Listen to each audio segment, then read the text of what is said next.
Não é porque você é um cristão que você precisa ser alguém contra a ciência. Existem muitos cristãos que são contra a ciência, que são contra os estudos. Queridos, a ciência que nós conhecemos hoje, né, toda essa multiplicação do saber, essa multiplicação do conhecimento, são mais testificações da existência de Deus e da confirmação da palavra de Deus. Toda a ciência, todos os verdadeiros estudos só confirmam que Deus existe e que a palavra de Deus é verdadeira.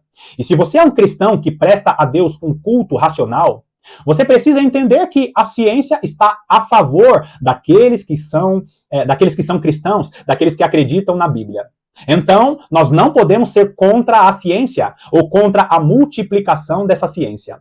Agora, queridos, como todas as áreas da vida, em um determinado período da história, a ciência ou a multiplicação desse conhecimento será totalmente dominada pelo maligno. E não é porque Deus ele deu inteligência ao homem que ele é o dono da ciência. Significa que toda ciência e que todo estudo é criação de Deus. Deus deu a inteligência, Deus deu sabedoria ao homem, mas como todas as áreas da vida, a ciência também está sendo pervertida. E queridos, com o passar dos anos, nós estamos vendo a internet, como parte da multiplicação dessa ciência, é uma criação maravilhosa. Você pode falar ao vivo, quase sem atraso nenhum, com uma pessoa que mora do outro lado do mundo.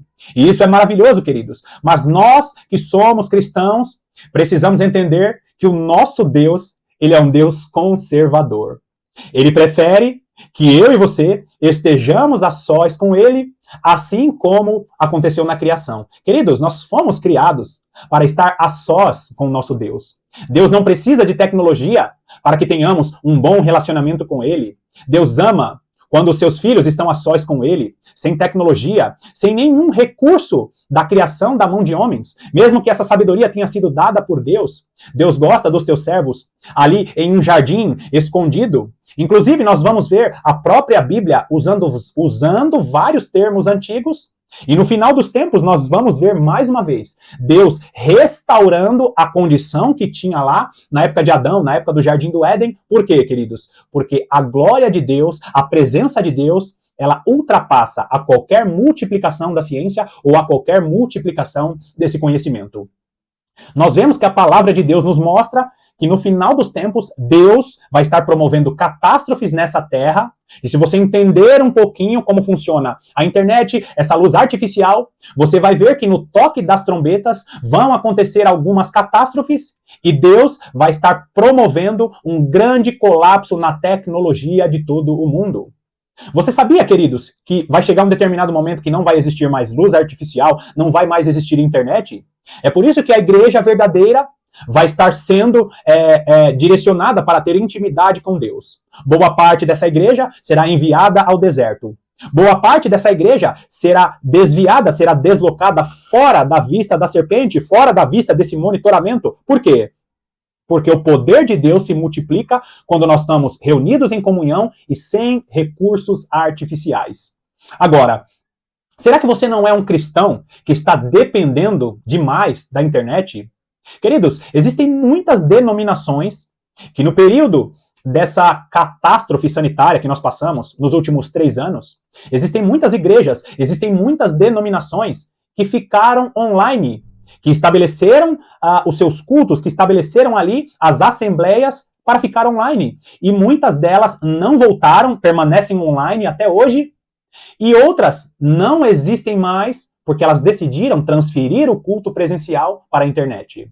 Muitos vão usar o argumento dizendo que não, a ciência é de Deus, a internet pode ser usada para o bem. Inclusive, eu estou fazendo isso aqui agora, usando a internet como uma bênção, como um recurso bom para as coisas de Deus. Mas não podemos ficar dependentes desse ambiente, porque vai chegar um determinado momento que esse ambiente se tornará 100% controlado por forças malignas. Agora, vai lá comigo. Primeiro, em Cântico, ou Cântico dos Cânticos, em algumas Bíblias vai estar escrito Cantares. Cantares, capítulo 4, vamos ler apenas o versículo 12, que diz assim: Jardim fechado és tu, minha irmã, noiva minha, manancial recluso, fonte selada. Que texto lindo esse, queridos! Nós sabemos que o livro de Cantares é um livro que mostra o relacionamento do nosso Senhor Jesus Cristo com a sua noiva, com a sua igreja. Hoje, nós estamos nos preparando para esse casamento. E quando nós olhamos para a palavra de Deus e nós vemos a fala desse noivo sendo direcionada a essa sua noiva, né? A noiva que está sendo tratada, como um jardim fechado. Agora, queridos, para você entender que Deus ele cuida de você de uma maneira particular, você precisa estar se preparando para esse casamento. Nós vamos ver o livro de Apocalipse dizendo que a noiva, ela se ataviou para se encontrar com o seu noivo. Nós estamos nos preparando para o dia do casamento. E não existe, queridos, essa história de que o noivo está me preparando. Não, você é noiva, você faz parte da igreja. A noiva é a igreja do nosso Senhor Jesus Cristo. E se você não estiver se preparando, você não vai participar desse casamento. A igreja do Senhor Jesus Cristo são todos aqueles servos do Senhor que têm Jesus Cristo como Senhor e Salvador e seguem a palavra de Deus. Nós vamos encontrar Apocalipse capítulo 19, no versículo 8, dizendo que o linho finíssimo que os santos estão usando e que os santos vão usar são os atos de justiça. Você sabia que viver uma vida segundo a palavra de Deus te faz, dia a dia, colocar um pouquinho dessa peça, desse linho finíssimo, que é a preparação para o casamento? Queridos, nós estamos nos preparando para um casamento. E o seu ato de perdoar, o seu ato de seguir a palavra de Deus, te faz colocar todos os dias um pouquinho desse linho finíssimo. Os seus atos de justiça, segundo a palavra de Deus, vai te preparando para esse grande casamento todos os dias. Você precisa se ataviar, você precisa se colocar como noiva do Senhor. Agora, esse texto que está aí na tela, que é o texto de Cantares, ele vai nos falar que o nosso noivo nos olha como um jardim fechado. Ali no original, jardim fechado, né, que é a maneira que o noivo fala com a sua noiva, ele chama essa noiva, você é minha noiva, você é um jardim fechado, e ele está falando sobre um jardim fechado. No original hebraico, jardim fechado significa área cercada e trancada com ferrolho, ou com a linguagem atual, com cadeado. Tenta imaginar um lindo jardim, só que esse lindo jardim, ele é um jardim particular porque ele está sendo fechado com uma cerca. Um jardim lindo com muitas flores, belíssimo jardim, imagem de cinema, mas ele está cercado. Uma cerca que ninguém consegue ultrapassar essa cerca e ele ainda tem ferrolhos ou cadeados para que ninguém acesse. É dessa maneira que Deus olha para você. Deus quer tratar com você e Deus cuida de você como um jardim fechado. É por isso que você precisa tomar muito cuidado para não ficar dependente da internet. Porque existem muitas pessoas que Deus quer tratar com ela de maneira particular, mas ela fica se expondo na internet. Jardim fechado, ninguém tem acesso. Então você, queridos, você querido, você irmã querida, você não pode expor o seu corpo, você não pode ficar expondo a sua vida pessoal na internet.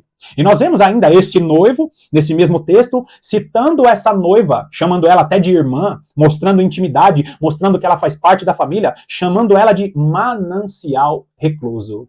Tenta imaginar, queridos, uma fonte de águas, e ali tem as montanhas, aquela fonte de águas lindas, e aquelas águas caindo por sobre as rochas e formando ali um grande e lindo manancial. Um rio que ele surge a partir dessas águas que caem da rocha. Uma fonte com pedras, e essa fonte ela também é fechada, é uma fonte particular que somente o Senhor tem acesso àquelas águas. É assim que Deus olha para você. Uma fonte, um manancial selado, porque Deus quer cuidar de você na beleza da santidade dele. Agora ele cita águas. Águas, queridos, fala a respeito de Deus estar nos lavando através de sua palavra. Você não lembra que Jesus Cristo, quando ele está ali nos últimos momentos de sua vida terrena, ele diz que os discípulos estavam sendo lavados pelas palavras que eles estavam falando, que Jesus estava falando para eles? Nós vamos ver os apóstolos, o próprio apóstolo Tiago falando que nós somos lavados pela palavra de Deus. Então, nós vemos que Deus ele cuida de nós como algo particular, um jardim fechado, um manancial recluso. Ele também cita fonte selada, que no original hebraico significa manancial de águas com selo. Queridos, essa é uma linguagem antiga, que fala a respeito daquilo, ou de documentos, ou de lugares que eram selados por uma autoridade importante. Você vai ver vários textos, principalmente na época de Daniel, textos dizendo que aqueles reis, eles selavam um documento com um selo específico. Eles faziam ali tinha ali aquela tecnologia particular, né? Aqueles recursos específicos da época que promoviam o selo, o fechamento de um documento, ou o selamento de uma carta, e somente aqueles que tinham selado ou aqueles que eram autorizados podiam abrir esse selo. Justamente nós vemos no final dos tempos o nosso Deus, o Cordeiro Santo, o único digno de abrir o selo e nos trazer essas revelações para o final dos tempos. Quando o texto fala que nós, Igreja de Jesus Cristo, somos fonte selada, está dizendo que nós somos um manancial de águas, mas com um selo lacrado. Deus olha para você como se você fosse uma pessoa muito santa, que ninguém pode tocar, porque Ele está cuidando de você, porque você é a igreja. Só Deus quer que somente Ele tenha acesso ao seu coração, tenha acesso aos seus sentimentos, mas nós precisamos nos preparar como essa fonte selada e não podemos nos expor na internet de uma maneira como se a nossa vida fosse somente online. Existem muitos cristãos que não conseguem se relacionar com pessoas. Existem muitos cristãos que não congregam por causa dessa dificuldade de se relacionar pessoalmente.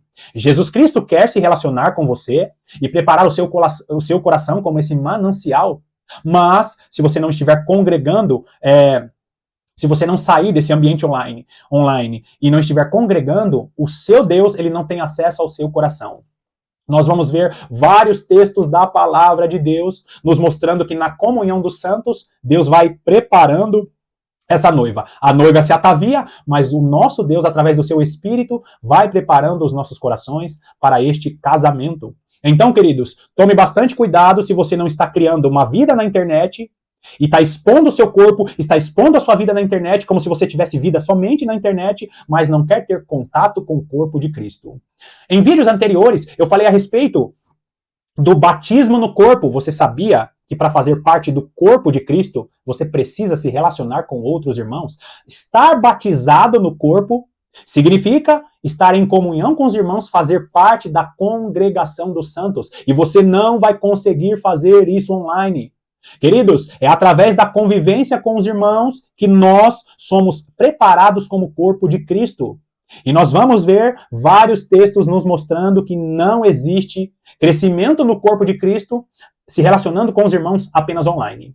Outro detalhe importante que nós precisamos compreender, queridos, é que a própria palavra nos guia e nos direciona, porque, como eu falei no início do vídeo, no final dos tempos, Deus vai estar promovendo o que Ele promoveu lá na época dos apóstolos. A igreja vai ter mais convivência, a igreja será levada a congregar mais, e esses recursos tecnológicos se tornarão 100% controlados pelo maligno, e todo mundo será monitorado. Por quê? Porque essa tecnologia serão os olhos da serpente, e nós vemos parte disso registrado em Apocalipse no capítulo 12. Quando a mulher é enviada ao deserto, quando a mulher é enviada a lugares ermos, por quê?